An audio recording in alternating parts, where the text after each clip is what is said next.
Raw के ex chief की तरफ से एक बहुत बड़ी स्टेटमेंट सामने आई है।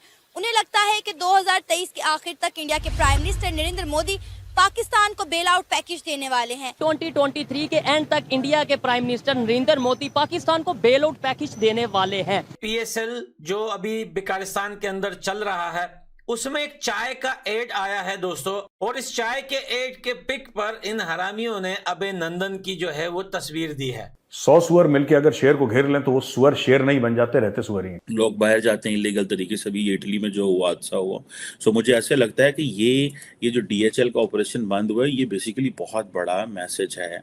ये बहुत बड़ा मैसेज है इंटरनेशनल इन्वेस्टर को पाकिस्तान में। अरे भाई तुम लोग किस मुंह से अभय नंदन की पिक लगा रहे हो चाय की एड पे, वो भी क्रिकेट में, वो भी क्रिकेट में। 93,000 तुम्हारे फौजी जो है वो सरेंडर हुए हैं। कल को अगर आईपीएल में 93,000 फौजियों की तस्वीर चल गई फिर तो दुनिया देखेगी।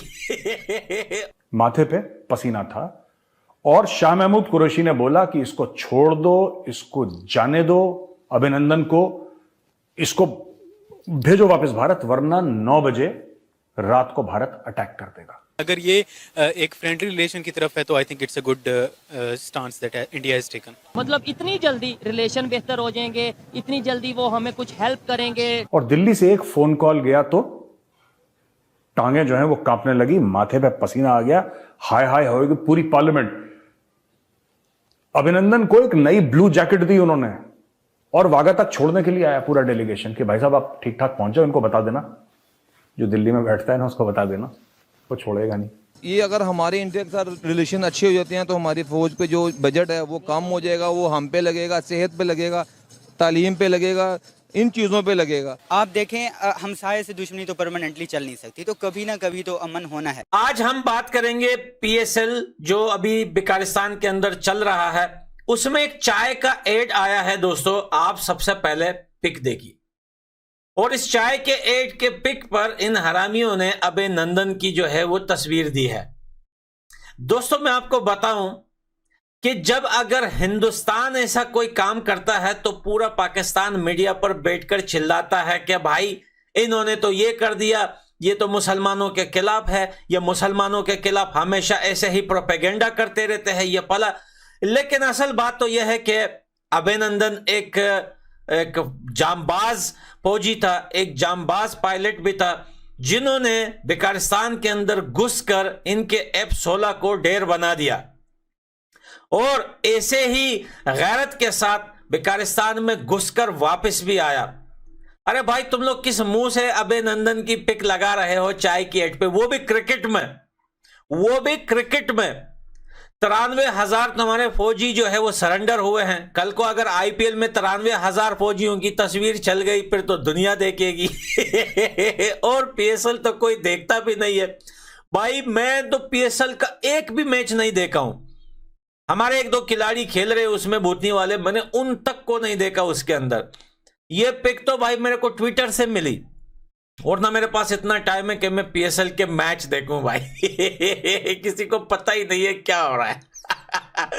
और दूसरी बात यह है कि अब तो भाई इन लोगों ने साफ साफ बता दिया है कि अब तो क्रिकेट के मैदान में भी ये लोग जो है वो बकचोदियां करेंगे। तो ठीक है भाई, शुरू होने दो आईपीएल, फिर आईपीएल में हम तुम्हें बताएंगे। फिर ऐसी तस्वीरें हमारे पास बहुत सारी पड़ी है। मैं मांगने नहीं आया हूं, मजबूरी है। हम ये चलाएंगे बिल्कुल आईपीएल में। और साथ में 93,000 जो तुम्हारी पतलूने जो गिरी थी ना, हम उनकी भी पिक चलाएंगे आईपीएल में। तुम लोग थोड़ा वेट करो दोस्तों। इस वीडियो को इतना फैलाओ ताकि पूरे हिंदुस्तान को पता चले इनकी ये हरकत का। इन लोगों ने अब क्रिकेट के मैदान में भी दोस्तों हिंदुस्तान के खिलाफ नफरत की चीजें स्टार्ट कर दी हैं। तो भाई इसके लिए अब हिंदुस्तान के हर एक बंदे को चौकन्ना रहना पड़ेगा कि अब कोई टैलेंट हो, क्रिकेट हो, कोई भी जगह हो, हम इनको छोड़ेंगे नहीं भिखारियों को। लव यू ऑल दोस्तों। कि इंडिया की इंटेलिजेंस एजेंसी रॉ के एक्स चीफ की तरफ से एक बहुत बड़ी स्टेटमेंट सामने आई है। उनको ऐसा लग रहा है कि 2023 के आखिर में हो सकता है कि इंडिया के प्राइम मिनिस्टर नरेंद्र मोदी पाकिस्तान को बेल आउट पैकेज दें। आपको क्या लगता है, क्या ऐसा मुमकिन है? डेफिनेटली उनके एजेंसी के चीफ ने, एक्स चीफ ने इतनी बड़ी स्टेटमेंट दी है, उसमें कोई ना कोई सदाकत या कोई ना कोई बात होगी ऐसी जो उन्होंने इतनी बड़ी जो है स्टेटमेंट दी है। इंडिया के राह के चीफ ने ये स्टेटमेंट दी है कि 2023 के एंड तक India might draw some bailout package for Pakistan. तो ये बहुत अच्छा जेस्टर होगा। Most of the Indian believe कि यार पाकिस्तान के साथ हमने अच्छे ताल्लुकात की ट्राई करी, मगर पाकिस्तान फिर ख़राब कर देता है। It's been 70 years. तो यार आप ट्राई करते रहें, मैं यही सजेशन दूंगा, तभी तो पाकिस्तान ठीक होगा। ठीक है, आप देखें हमसाये से दुश्मनी तो परमानेंटली चल नहीं सकती, तो कभी ना कभी तो अमन होना है। अब मैं आपको पाकिस्तान की इंटेंशन शो करना चाहता हूँ कि पाकिस्तान की स्टेज और स्टांस क्या है। नेक्स्ट 2023 में ही SCO मीटिंग होने जा रही है, शंघाई कोऑपरेशन ऑर्गेनाइजेशन, जिसमें जो है रशिया, चाइना और सेंट्रल एशियन कंट्रीज़ और इंडिया और पाकिस्तान होंगे, और वो होने जा रही है गोवा में हेल्ड।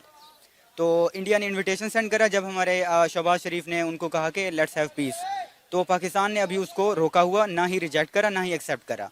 तो मुझे लगता है कि पाकिस्तान एक्सेप्ट करेगा, और ये 15 साल बाद इस तरह का इवेंट होने वाला है कि पाकिस्तान का foreign minister is going to visit India. तो अगर पाकिस्तान ये इनविटेशन एक्सेप्ट करता है और वहाँ पे फॉरेन मिनिस्टर जाते हैं, और हमारे बिलावल जो फॉरेन मिनिस्टर हैं उनसे पूछा गया कि अगर आप इंडिया जाते हैं तो क्या कश्मीर का इशू डिस्कस करेंगे, तो उन्होंने कहा नहीं, ये क्योंकि इंटरनेशनल ऑर्गेनाइजेशन है तो हम यहाँ पे बायलैटरल इशू जो है कश्मीर वो डिस्कस नहीं करेंगे। और जहाँ और मेरा ख्याल है ये बहुत अच्छी चीज़ है कि हमें कश्मीर को अभी फ़िलहाल एक तरफ रख कर अपने बाकी मसलों के ऊपर बात करनी चाहिए, क्योंकि हम जब भी किसी इंटरनेशनल कॉन्फ्रेंस में या इवेंट में या समिट में जाते हैं तो हम एक ही बात करते हैं, कश्मीर कश्मीर कश्मीर, जिसकी वजह से बहुत सारी जगहों पे हमें इनवाइट ही नहीं किया जाता। यस ऐसे ही होता है। मतलब आप मीटिंग के हिसाब से देखें ना, एक मीटिंग होने जा रही है इकोनॉमिक स्टेबिलिटी और बहुत सारे जो रीजनल इश्यूज हैं उनके ऊपर, और आप कश्मीर का मुद्दा लेके बैठ जाओ, Kashmir Kashmir, it's not okay. आप क्रिएटिविटी, इनोवेटिव आइडियाज़ दो, और कंट्रीज़ के दरमियान पीस, ट्रेड और ये होना चाहिए। तो जहाँ तक मुझे लगता है कि हमारी जो आर्मी की लीडरशिप है, जो पॉलिटिकल लीडरशिप है, इस टाइम पे वो यूनाइटेड है और they want peace with India. और जहाँ तक मैं फ्यूचर देखता हूँ तो मुझे लगता है कि ये आपस में अच्छे रिलेशंस हो जाएंगे। अच्छा साइम, मुझे एक बात बताएं, हम कब तक दूसरों से एड लेते रहेंगे, बेल आउट पैकेज लेते रहेंगे? जब से पाकिस्तान आज़ाद हुआ है 1947 से हम एक ही बात सुनते आ रहे हैं कि पाकिस्तान क्राइसिस में है, कभी ये क्राइसिस, कभी वो क्राइसिस, कभी हम IMF के पास जा रहे हैं, कभी हम वर्ल्ड बैंक के पास जा रहे हैं। हम एड की बजाय ट्रेड की पॉलिसी को क्यों नहीं अपनाते? हमारे जिन कंट्रीज के साथ बॉर्डर्स लगते हैं, हम उनके साथ अपने ताल्लुकात बेहतर क्यों नहीं करते, ट्रेड बेहतर क्यों नहीं करते? आपने अब जनरल डिस्कशन की है कि पाकिस्तान के ऐसे क्या मसाइल हैं कि 70 साल में Pakistan is always bagging for money. तो इसमें काफ़ी सारी चीज़ें आ जाती हैं। देखें, मुल्क इस तरह दिवालिया नहीं होता कि जस्ट मिलिट्री इंटरवेंशन हो, या मतलब काफ़ी सारे फैक्टर्स आते हैं। अब मैं आता हूँ, सोसाइटी भी इन्वॉल्व होती है इसमें मिलिट्री लीडरशिप इन्वॉल्व होती है, इसमें सियासतदान, इसमें जजेस होते हैं। फ़र्स्ट ऑफ़ ऑल पाकिस्तान की पॉपुलेशन बहुत बढ़ रही है। जब बांग्लादेश हमसे आज़ाद हुआ था तो उनकी पॉपुलेशन ज़्यादा थी, आज हमारी ज़्यादा है। जब पॉपुलेशन ज़्यादा होती है तो ऑब्वियसली बर्डन बढ़ता है। अब इसको आप इसके पीछे इनकी एक इस्लामिक आइडियालॉजी, इंटरप्रिटेशन है कि उम्मत बढ़ानी है और ये वो सारा, तो पॉपुलेशन इज़ नंबर 1 फैक्टर। दूसरी बात यह है कि जी एजुकेशन नहीं है, यहाँ पे एजुकेशन नहीं है तो हमारे पास एक वर्क फोर्स अच्छी नहीं है जो कि इंडस्ट्रीज़ एंड कंपनीज़ में काम कर सके। ठीक है। तीसरी बात यह है कि वुमेन पार्टिसिपेशन नहीं है। अगर आप देखें जी, पॉपुलेशन क्यों बढ़ रही है? क्योंकि औरतों की शादी और मर्दों की जल्दी हो रही है most of the time in rural areas. 20-25 साल में आप औरत की शादी करोगे और देहाती इलाकों में आप देख लें कि 7-8 उनके बच्चे होते हैं। ठीक है। अगर औरत पढ़ेगी, उनकी शादियां लेट होंगी, 30 साल बाद होंगी, और वो एक मतलब वर्क करेगी, तो इससे पॉपुलेशन कम होगी, इससे एक इकोनॉमिक बर्डन कम हो जाएगा। तीसरी बात यह है कि जी 50% आर वुमेन इन पाकिस्तान।